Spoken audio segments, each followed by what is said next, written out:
Hello and a very good morning. You're watching the Breakfast News on Rajya Sabha television with me, Frank Pereira. Let's begin with the headlines this morning at 8. Prime Minister Narendra Modi leaves on a four-nation tour of Africa, Mozambique, to be the first stop. Focus on cooperation in areas of hydrocarbons, maritime security and trade.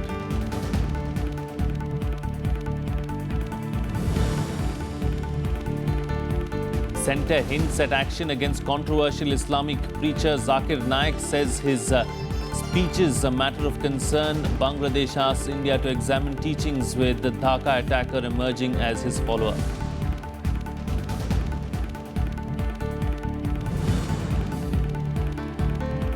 US sanctions North Korean leader Kim Jong-un for the first time, accuses him of human rights abuses. 10 other top North Korean officials blacklisted.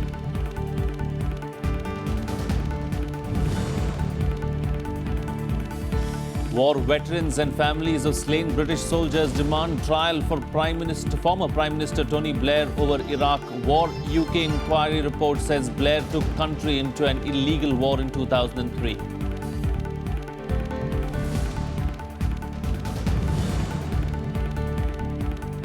And Roger Federer, Andy Murray, Milos Raonic and Thomas Berdych enter Wimbledon men's semi-finals. Williams sisters to battle their challengers today for a berth in the finals.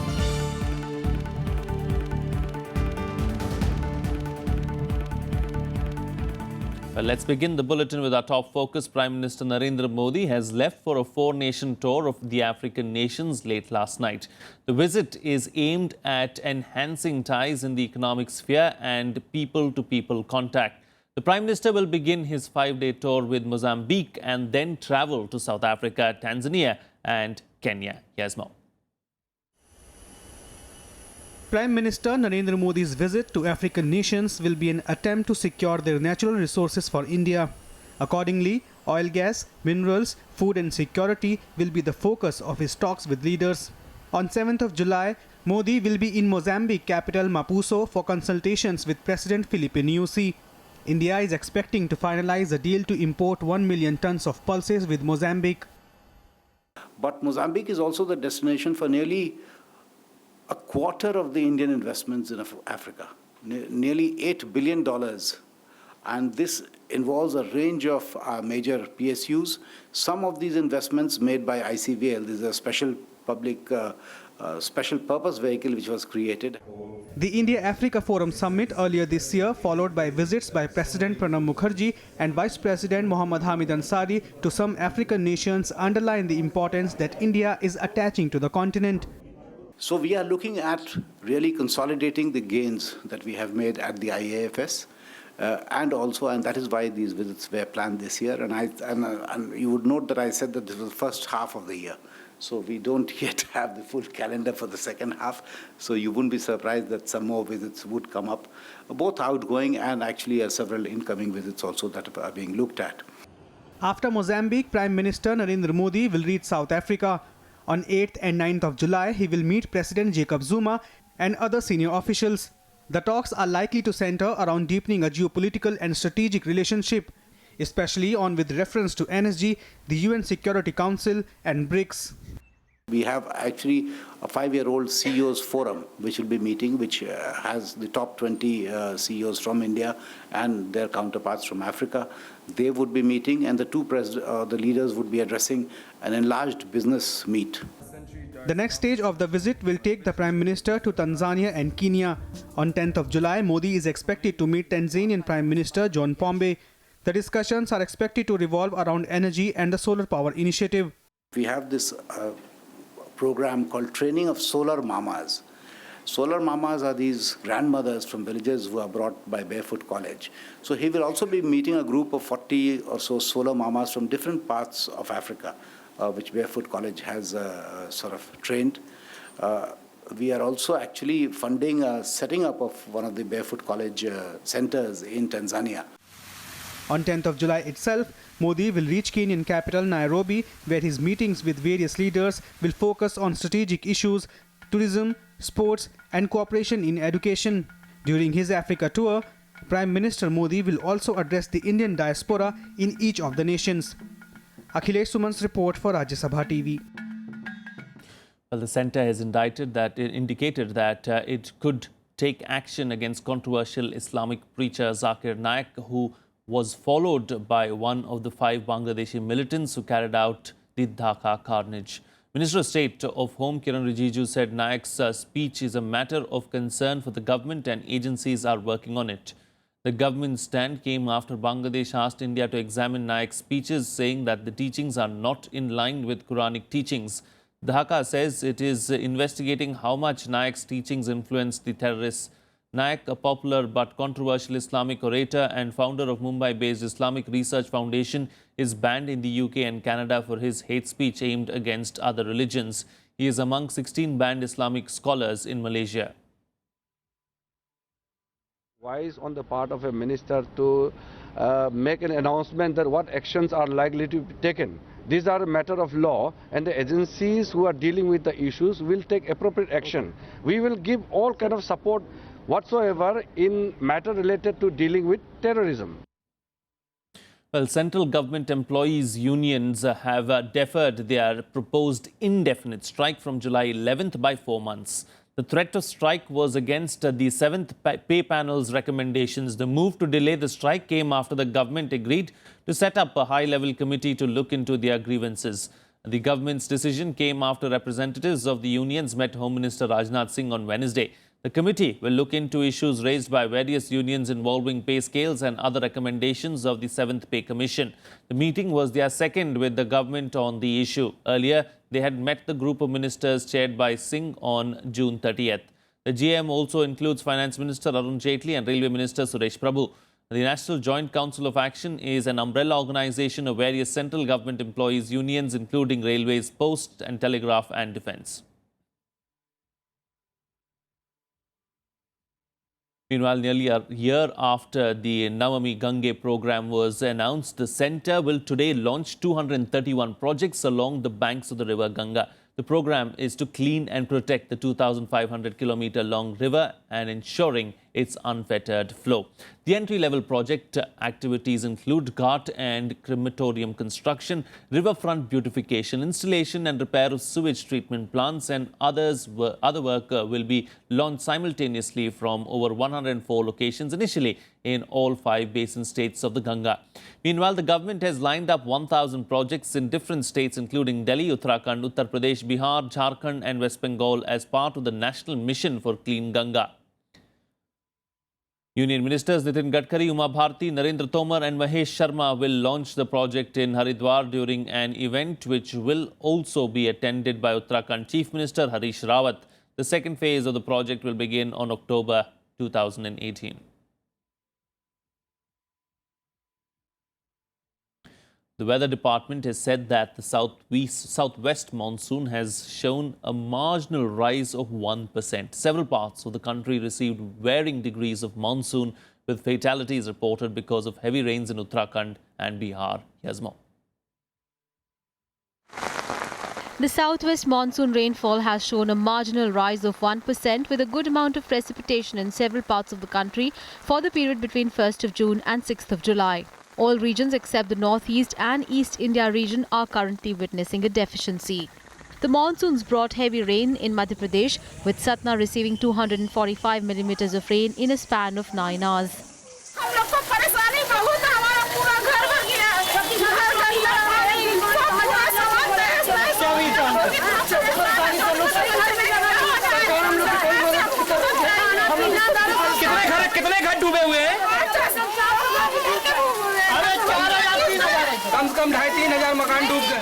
Heavy rains lashed several parts of Himachal Pradesh on Wednesday, causing significant fall in temperature. The Met Department has forecast rains and thunderstorm at many places on Thursday. Heavy rains are also expected in isolated places of Uttar Pradesh, where light to moderate rain and thundershowers are recorded at most places. Meanwhile, 6 districts in Rajasthan have received above normal rains, with the state on the whole recording excess rains so far. Bihar, east UP, Chhattisgarh ये मिलाकर ये concentrate कर रहा है और इन सब जगहों में भारी बारिश कहीं-कहीं होने की संभावना है. The death toll due to torrential rains in Uttarakhand has risen to 21, with another body being found in Chamoli district. Meanwhile, 3 people were killed in Bihar on Tuesday and as many injured in 2 separate incidents of lightning strike. Traces of rainfall were also recorded in the national capital, with the maximum temperature at 31.6 degrees Celsius on Wednesday. The weather department has predicted light rain or drizzle for Thursday. Bureau Report, Rajya Sabha TV. Well, let's now take a look at what's likely to make news during the course of the day today in our segment, The Day Ahead. The Supreme Court will today hear the plea challenging the NEET ordinance. Earlier on Monday, the matter was listed before the CJI's bench that referred the matter to the concerned bench. Activist Anand Rai, known for exposing the Vyapam scam, has filed a petition in the Apex Court against the centre's decision to promulgate the ordinance. The Supreme Court will today hear a plea by former Union Minister Kapil Sibbal's son Amit Sibbal against a Delhi High Court order granting exemption from personal appearance to Chief Minister Arvind Kejriwal and others in the defamation case. Delhi High Court in its judgment had asked the trial court to consider the pleas of Kejriwal and others, including Deputy Chief Minister Manish Sisodia, Shazia Ilmi and Advocate Prashant Bhushan, seeking discharge from the defamation case.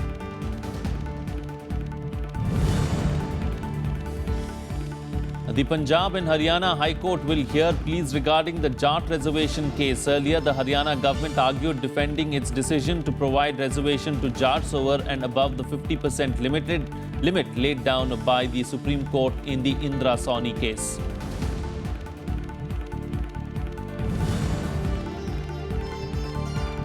The Maharashtra State Commission for Women has asked Salman Khan to appear before it over his controversial raped woman comment and said it would not issue a fresh date in the matter. On the other hand, Salman Khan submitted a letter through his lawyer in which he said, since the matter is before the National Commission for Women, it should not be continued with the MSWC to avoid duplication. It's time for a short break on the Bulletin now, but news and updates will continue on the other side. Stay tuned. We'll be right back.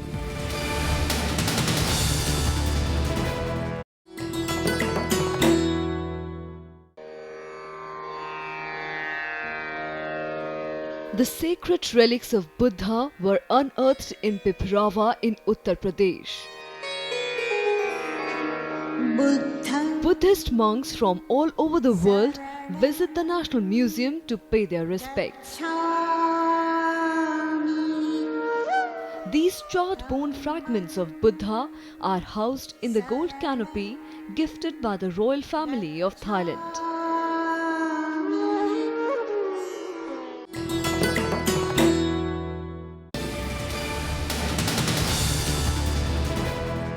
Welcome back. You're watching Rajya Sabha television. Well, the US has sanctioned North Korean leader Kim Jong-un for the first time, accusing him of human rights abuses. 10 other top North Korean officials have also been blacklisted. While North Korea is already under an extensive sanctions regime for its nuclear activities, analysts see the latest move as an escalation of US efforts to isolate the nation. Human rights abuses in the DPRK are among the worst in the world. The government continues to commit extrajudicial killings, enforced disappearances, arbitrary arrest and detention, forced labor, and torture.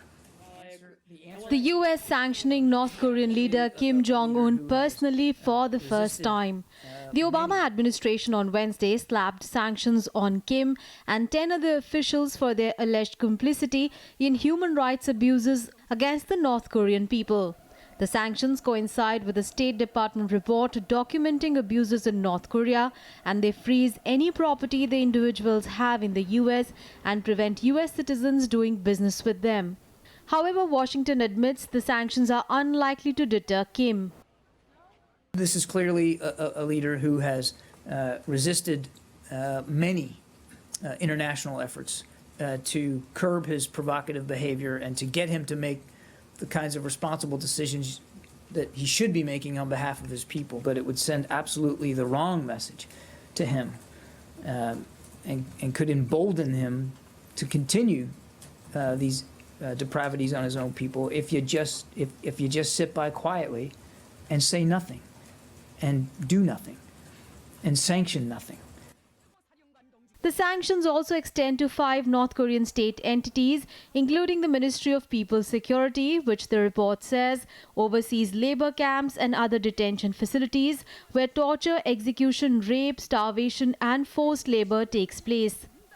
Though there has been no reaction so far from North Korea, the developments are likely to increase tension in the Korean peninsula as they coincide with South Korean and US Marine troops conducting joint military training at a port near Seoul.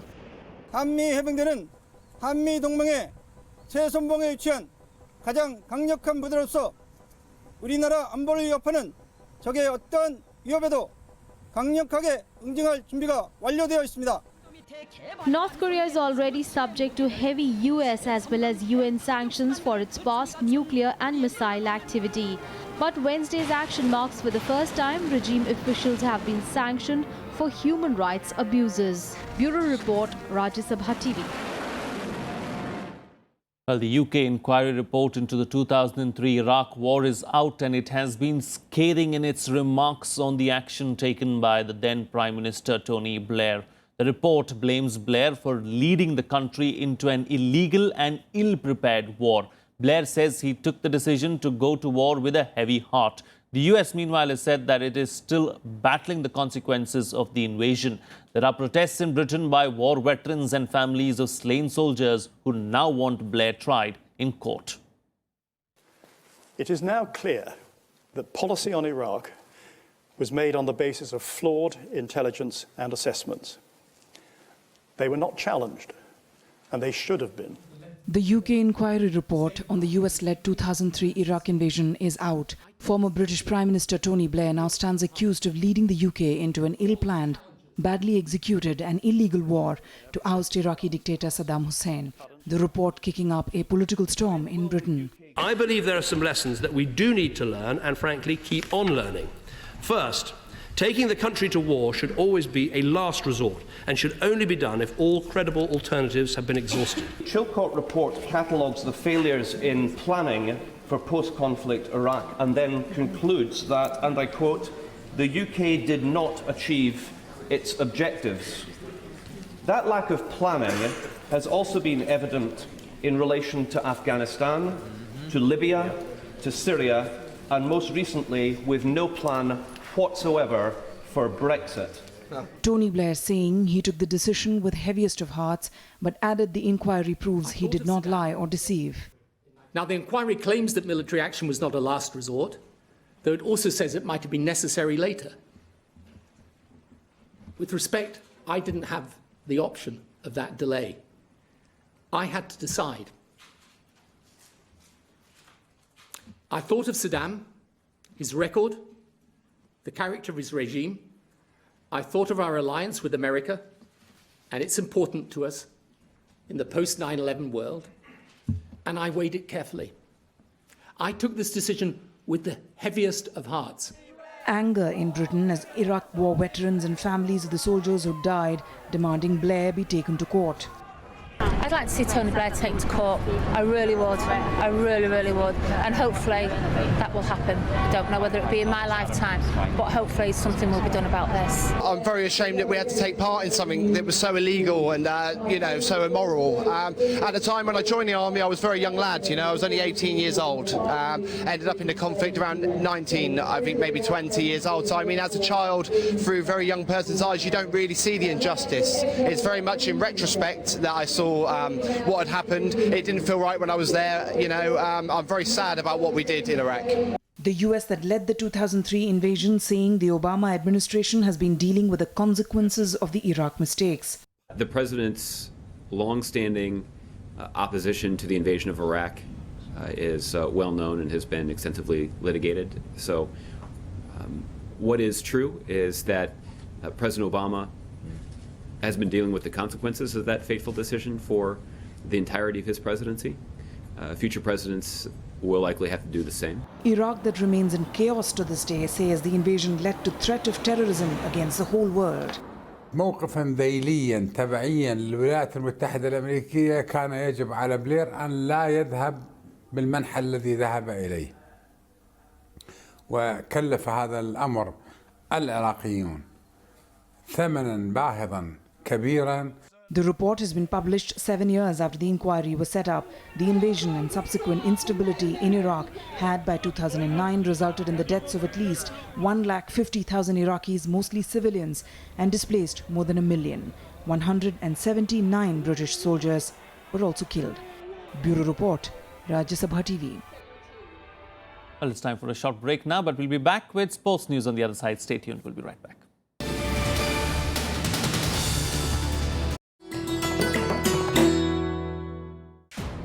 Saina Nehwal, the first Indian to win a medal in badminton at the Olympics.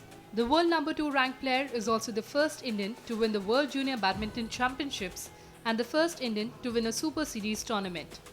Saina Nehwal in fact completed a hat-trick Super Series titles in 2010. That same year, she became the first Indian singles player to reach the final of the year-ending Super Series finals, defeating two-time All-England champion and former world #1 Tine Baun in the semis.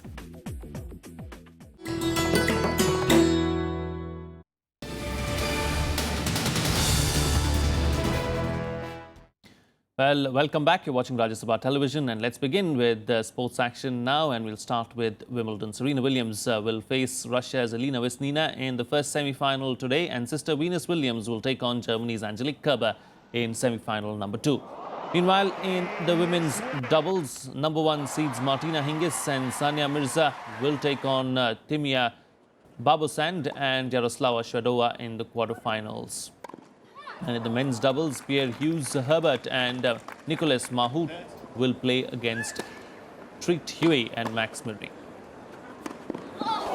Again, they're going for each other.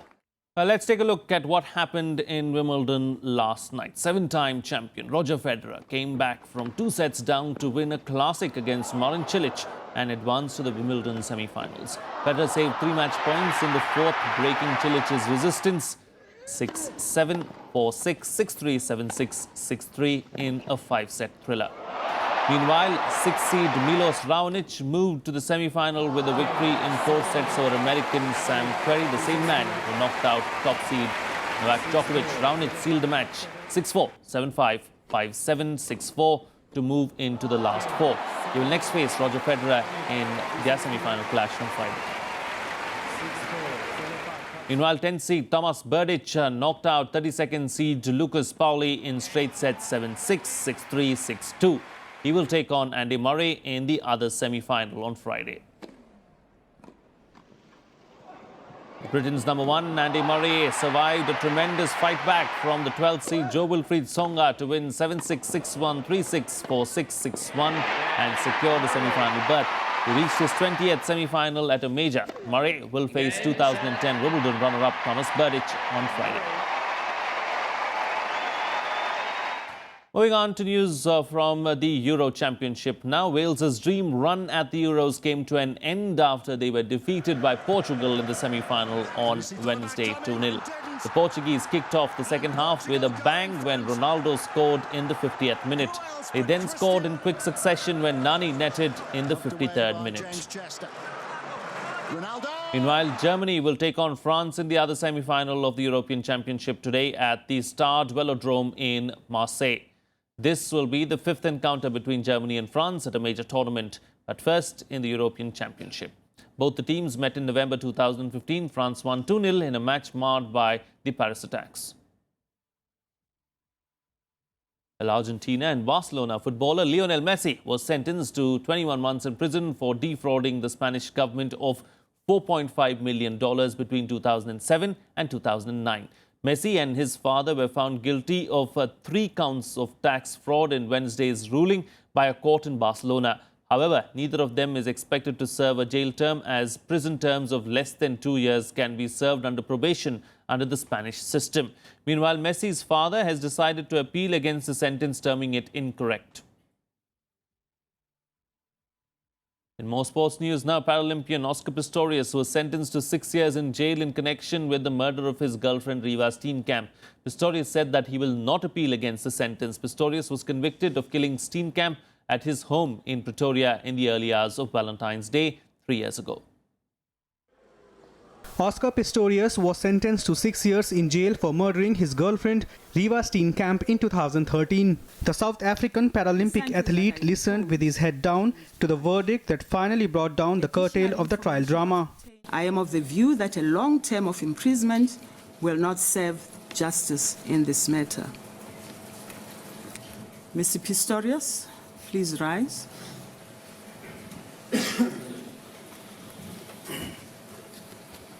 In the result, the sentence that I imposed on the accused for the murder dolus eventualis of the deceased, that is Riva Steenkamp, is 6 years imprisonment. However, prosecutor Gary Nell asked the court for a minimum of 15 years during arguments last month. While Barry Rocks, appearing for Pistorius, asked the court to show some leniency as Pistorius was vulnerable without his prosthesis on. Yeah, I feel the emotions and I feel the psychological trauma he has gone through and the emotional, but at the same time I feel for the family of the girlfriend.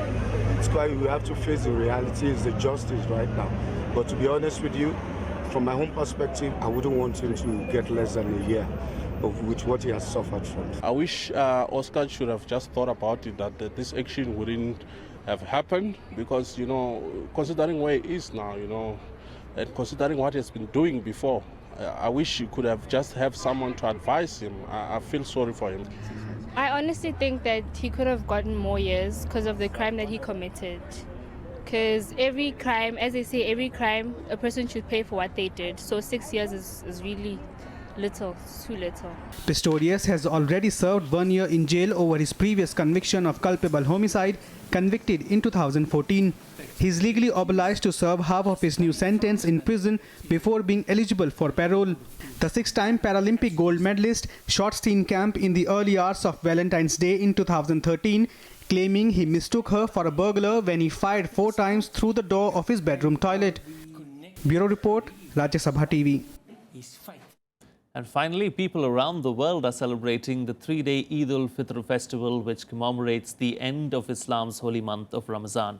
The President, Vice President and the Prime Minister have greeted the people on the eve of Eid al-Fitr and hoped that it will inspire all to follow the path of love and universal brotherhood and will deepen the spirit of harmony and peace in society. I'm going to leave you with this. Eid Mubarak.